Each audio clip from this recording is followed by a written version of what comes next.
اور اس کا اختیارات جو ہے اس حوالے سے استحقاق اور اختیار جو ہے وہ لامحدود ہے، اس پہ کوئی قدغن جو ہے وہ نہیں لگائی جا سکتی۔ یہ جو supreme court practice and procedure act ہے یہ غیر آئینی ہے، یہ سپریم کورٹ کے جو جج صاحبان ہیں اور سپریم کورٹ کے چیف جسٹس ہیں اور عدلیہ کی جو آزادی ہے وہ کمپرومائز ہو جائے گی، اس کے ہاتھ ماننے کے مترادف ہے وغیرہ وغیرہ، پتہ نہیں کیا کیا وہ جو ہے وہ دلائل دیا کرتے تھے۔ اچھا سبحان اللہ صدقے جاؤں ان کے، اب وہ نہ جانے کس منہ سے اس طرح کی باتیں جو ہیں وہ کر رہے ہیں، اور ابھی جو ہے وہ بھی کہہ رہے ہیں کہ جی دیکھیں مشاورت سے فیصلے ہونے چاہیے، دیکھیں جی یہ تو بہت غلط بات ہے کہ جسٹس قاضی فائز عیسیٰ صاحب جو ہیں وہ ہم خیال جو ہیں وہ بینچ بنا رہے ہیں، لائک مائنڈڈ ججز کو جو ہے وہ بینچوں میں شامل کر رہے ہیں، کمال کی بات ہے۔ اچھا ایک اور دلچسپ بات یہ ہے کہ یہی وہ لوگ ہیں جب جسٹس قاضی فائز عیسیٰ سینئر پیونی جج کی حیثیت سے اس وقت کے چیف جسٹس عمر عطا بندیال کے کسی فیصلے سے اختلاف کیا کرتے تھے اور اس پہ وہ خط لکھا کرتے تھے یا اس پہ اپنا موقف بیان کیا کرتے تھے، تو یہی وہ لوگ ہیں، اس میں ہمارے صحافی بھی ہیں، یوٹیوبرز بھی ہیں، اچھا اس میں وہ سیاسی ورکرز بھی ہیں اور خود جوڈیشری کے لوگ بھی جو ہیں وہ اس میں شامل ہیں۔ اچھا وہ کہا کرتے تھے کہ جی جسٹس قاضی فائز عیسیٰ صاحب جو ہیں وہ رنگ بازی کر رہے ہیں، انہیں اس طرح کا کام نہیں کرنا چاہیے وغیرہ وغیرہ، وہ سپریم کورٹ کو تسلیم کر رہے ہیں۔ اچھا وہی لوگ اب جسٹس اعجاز الحسن کو جو ہے وہ ہیرو بنا کے پیش کر رہے ہیں کہ جی دیکھیں جی جسٹس اعجاز الحسن صاحب نے جو ہے وہ کیا زبردست کام کیا ہے جی، کیا انہوں نے منہ توڑ جواب دیا ہے جی، انہوں نے تو بے نقاب کر دیا ہے جسٹس قاضی فائز عیسیٰ کو، یہ کر دیا وہ کر دیا فلاں۔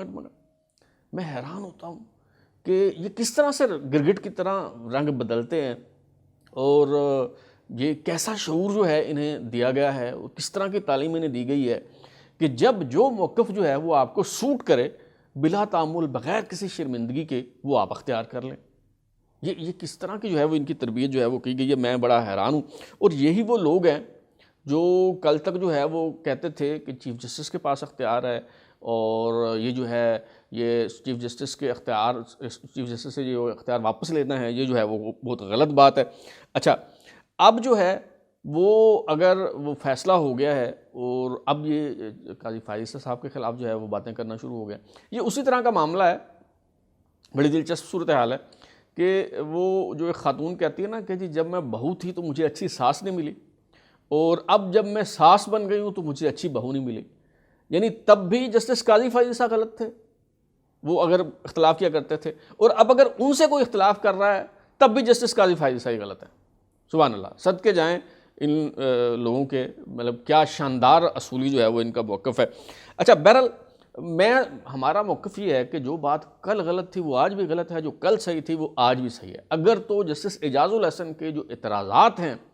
وہ ٹھیک ہیں، اگر تو انہوں نے جو بات کی ہے وہ اگر بات آئینی لحاظ سے، قانونی لحاظ سے، اخلاقی لحاظ سے وہ بات درست ہے تو بالکل جسٹس قاضی فائز عیسیٰ صاحب کو اس کا جو ہے وہ جواب دینا چاہیے، اور اگر الزامات درست ہیں تو اس پہ قاضی فائز عیسیٰ صاحب کو استعفیٰ بھی دینا چاہیے۔ لیکن پہلے دیکھ تو لیں کہ جسٹس اعجاز الحسن صاحب نے جو فرمایا ہے اسے پرکھ تو لیں کہ کیا انہوں نے ٹھیک بات کی ہے، ان کی باتیں جو ہیں وہ درست ہیں یا نہیں ہیں۔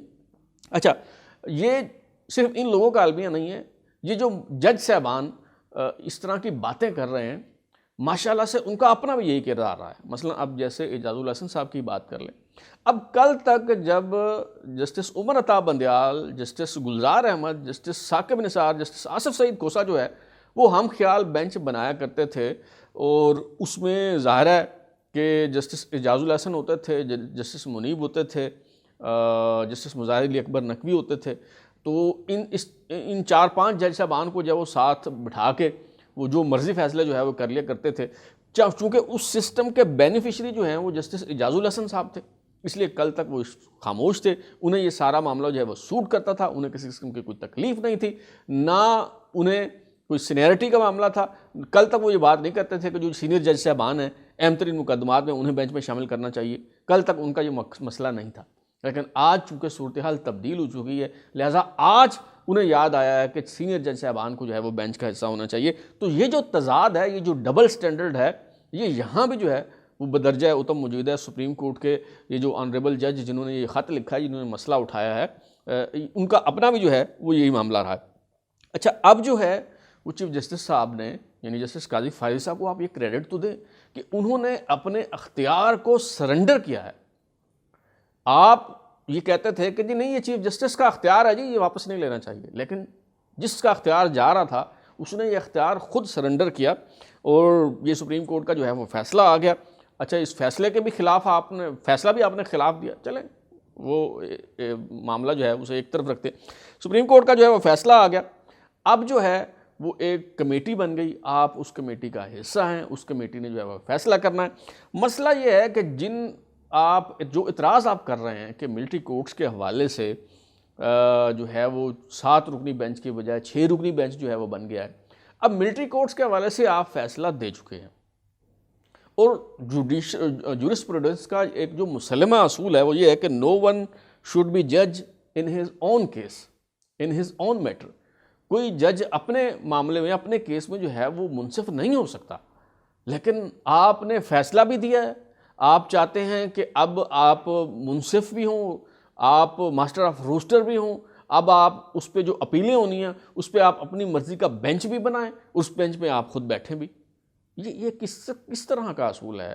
یہ کس قاعدے اور کس قانون کے تحت جو ہے وہ آپ یہ باتیں جو ہے وہ کر رہے ہیں؟ اور آپ کہتے ہیں کہ جی اس کا اچھا پھر جو اعتراض ہے وہ کتنے بچگانہ قسم کے، جی وہ 7 رکنی بینچ کہا تھا جی 6 رکنی بینچ جو ہے وہ بنا دیا گیا. اب اگر 7 رکنی بینچ بنا اور اس پہ ایک جج صاحب نے جب وہ معذرت کر لی تو وہ 6 رکنی بینچ بن گیا، تو اس سے کون سے قاعدے اور کون سے قانون اور کون سے اصول کی جو ہے وہ خلاف ورزی ہوگی؟ اور پھر بات یہ ہے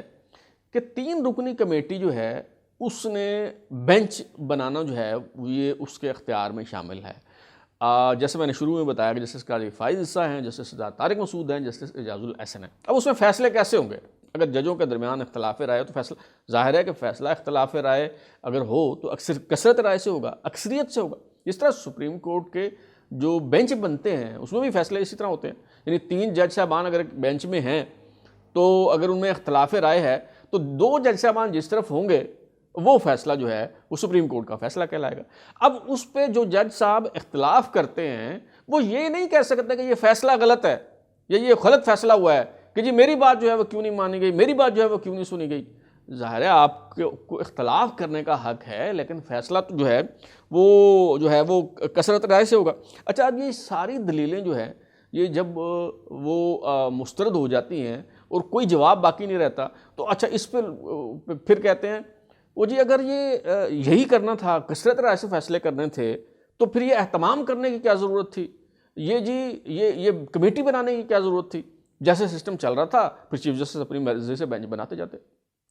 اللہ کے بندو کوئی عقل کی بات کرو، کس طرح کی احمقانہ اور بے وقوفانہ باتیں جو ہیں وہ آپ کر رہے ہیں. اصل معاملہ تو یہ تھا کہ ایک فرد واحد کے پاس اختیار تھا، اس کی مطلق العنانیت تھی، اس پہ پارلیمنٹ نے قانون سازی کی کہ جی یہ اختیار جو ہے جس طرح کابینہ پہ اس اصول کا اطلاق ہوتا ہے کہ وزیر اعظم اکیلے تنہا فیصلے نہیں کر سکتا، تو اسی طرح کابینہ سے مشاورت کے بعد اس نے فیصلے کرنے ہوتے ہیں. تو سپریم کورٹ سے مراد بھی صرف چیف جسٹس نہیں ہے، وہ اختیار پوری سپریم کورٹ کا ہے اور اس پہ طے پایا کہ جی ایک 3 رکنی کمیٹی بنے گی اور وہ جو ہے وہ فیصلہ کرے گی. اچھا اب آپ جس طرح کی باتیں کر رہے ہیں آپ یہ سمجھ رہے ہیں کہ شاید یہ ترتیب ہمیشہ سے ہی ایسی رہے گی، یعنی ہمیشہ ہی جسٹس قاضی فائز صاحب چیف جسٹس ہوں گے، جسٹس سردار طارق مسعود جو ہیں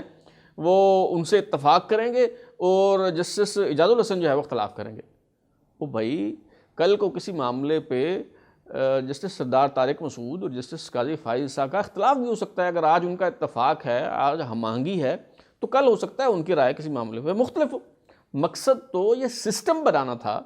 کل جو کہ بن گیا. کل کو نہ صرف یہ ترتیب بدل سکتی ہے بلکہ ظاہر ہے کہ یہ جو کمیٹی کے ارکان ہیں وہ بھی بدلتے رہیں گے. اور مقصد صرف یہ تھا کہ مشاورت کے ساتھ جو ہے وہ فیصلہ، اگر آپ اس پہ یہ کہتے ہیں کہ جی اتفاق رائے سے فیصلہ ہونا چاہیے جی، پھر تو کوئی فیصلہ ہو ہی نہیں سکتا. پھر تو آپ اگر اس کا اطلاق جو ہے وہ ہر جگہ پہ کریں، یعنی سپریم کورٹ کے جو بینچ ہیں اگر آپ کہیں جی وہ بھی اتفاق رائے سے فیصلہ کریں، پھر تو آپ بیٹھے رہیں انتظار کرتے رہیں، پھر تو کبھی فیصلے نہیں ہوں گے. ظاہر ہے پوری دنیا میں اسی طرح ہوتا ہے